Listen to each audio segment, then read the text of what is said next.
ارشاد فرمایا وقال الشیطان، اور شیطان کہے گا لما قضی الامر، جب فیصلہ ہو چکے گا، جب کل بروز قیامت جہنمیوں کے لیے جہنم میں جانے کا فیصلہ ہوگا اور جنتیوں کے لیے جنت میں جانے کا، تو شیطان جہنمیوں سے کہے گا ان اللہ وعدکم وعد الحق،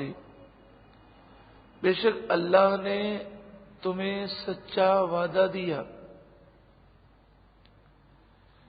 ووعدتکم فاخلفتکم، اور میں نے جو تم کو وعدہ دیا تھا وہ میں نے تم سے جھوٹا وعدہ کیا۔ عام طور پر لوگ یہ کہتے ہیں کہ ہم کیا کریں، شیطان ہمیں نیکی نہیں کرنے دیتا، بہکا دیتا ہے۔ تو کل بروز قیامت شیطان یہ کہے گا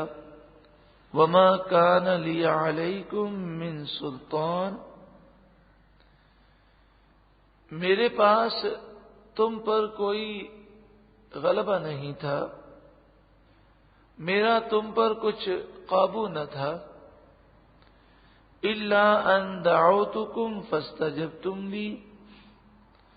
مگر بات صرف یہی ہے کہ میں نے تمہیں دعوت دی، تم نے قبول کر لی۔ شیطان کل بروز قیامت کہے گا میں نے تمہیں زبردستی نیکی سے نہیں روکا، میں نے تمہیں ہاتھ پکڑ کر گناہ نہیں کروایا،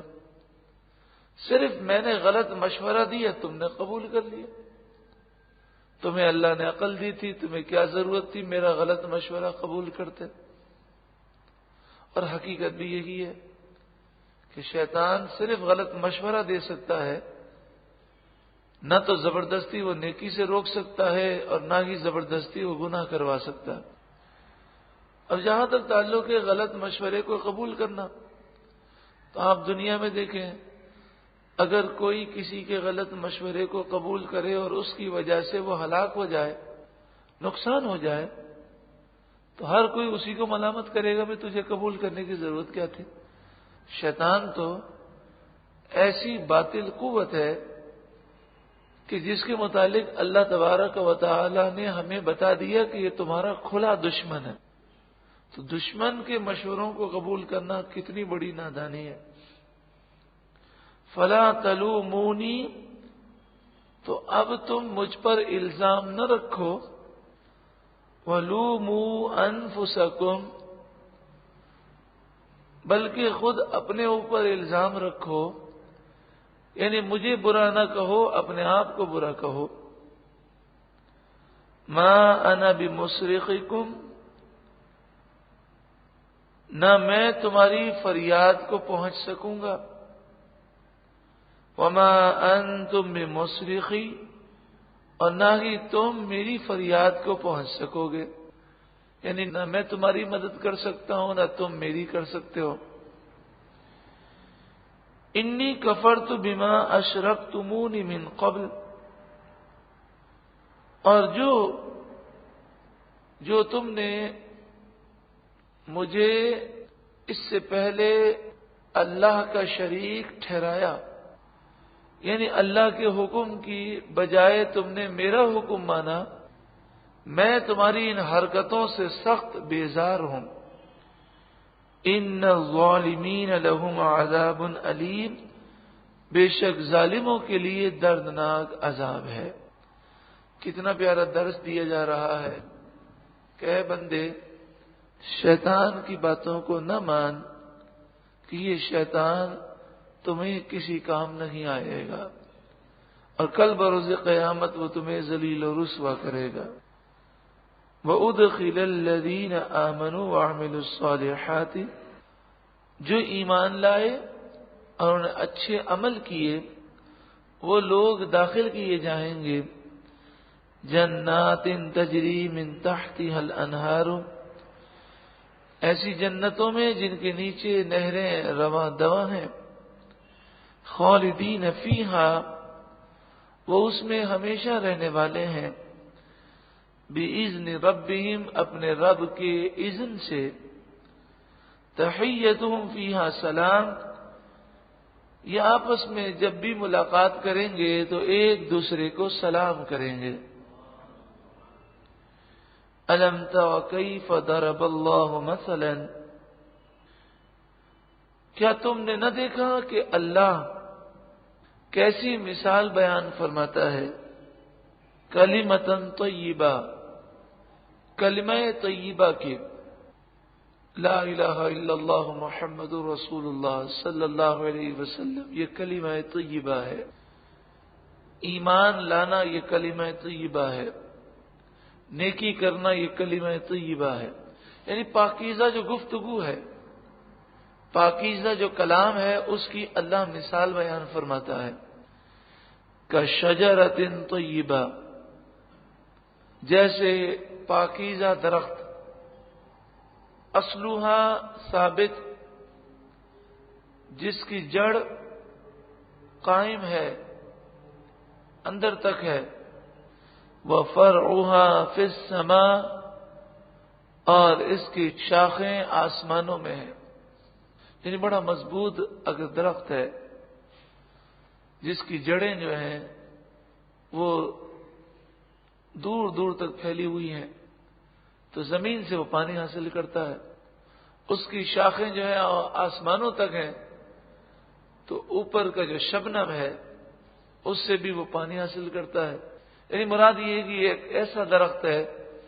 کہ جو ہر وقت تر و تازہ رہے گا۔ تؤتی اکلها کل حین باذن ربها، ہر وقت اپنا پھل دیتا ہے اپنے رب کے حکم سے، اسے پانی دیا جائے نہ دیا جائے، اس کے لیے شبنم اور جو جڑوں کا پانی ہے وہی کافی ہے۔ مراد یہ ہے کہ جب مومن کوئی بھی نیکی کرتا ہے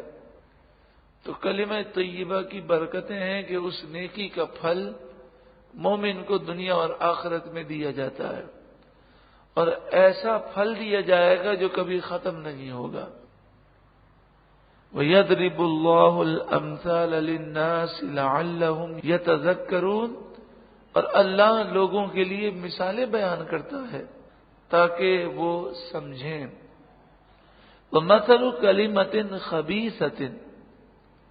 اور مثال کلمہ خبیثہ کی، کلمہ خبیثہ کفر کی بات،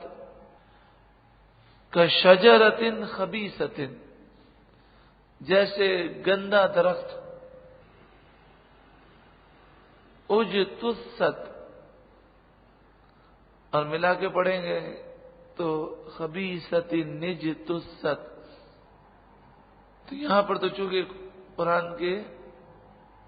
آیت کے بیچ میں لفظ ہے تو تلاوت کے دوران تو ملا کے پڑھیں گے۔ اجتثت من فوق الارض، زمین کے اوپر سے کاٹ دیا گیا، ما لہا من قرار، اب اسے کوئی قیام نہیں، یعنی جس کی جڑیں زمین کے اندر نہ ہوں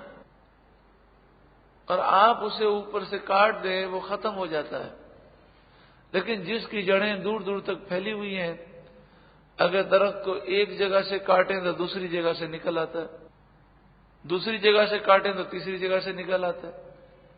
اگر اس کی مثال کو سمجھنا ہو تو اس طرح سمجھیں کہ جیسے ایسے علاقے ہیں کہ جہاں پر نیچے کے مکانات ہوتے ہیں تو وہ وہاں پر جو ہے درخت بھی لگا لیتے ہیں، تو بعض درخت ایسے ہوتے ہیں جن کی جڑیں بڑی پھیل جاتی ہیں اور وہ جڑیں جو ہیں ان کے جو کمرے تک آ جاتی ہیں، تو اس لیے وہ اس درخت کو ختم کرتے ہیں، لیکن پھر بار بار یہ درخت نکل آتا ہے تو اس لیے وہ کھدائی کرتے ہیں اور جہاں جہاں تک جڑیں پھیلی ہوئی ہیں ساری جڑوں کو وہ کاٹتے ہیں، اس کے بغیر درخت جو ہے ختم نہیں ہوتا۔ تو جو کفر کا معاملہ ہے تو انسان جب کافر ہے تو جتنی بھی نیکی کرے اس نیکی پر اسے کوئی صلہ نہیں ملنا، اور جیسے ہی مرے گا سیدھا جہنم میں جائے گا۔ یثبت اللہ الذین آمنوا بالقول الثابت فی الحیات الدنیا، اللہ تعالی مومنوں کو قول ثابت حق بات پر دنیا کی زندگی میں ثابت قدمی دیتا ہے، وفی الآخرہ، اور آخرت میں بھی، یعنی اللہ دنیا اور آخرت میں ایمان کی سلامتی دینے والا ہے۔ اللہ ہمیں بھی ایمان کی سلامتی عطا فرمائے۔ وَيُضِلُّ اللَّهُ الظَّالِمِينَ، اور اللہ ظالموں کو گمراہ کرتا ہے۔ وَيَفْعَلُ اللَّهُ مَا يَشَاءُ، اور اللہ جو چاہتا ہے وہ کرتا ہے۔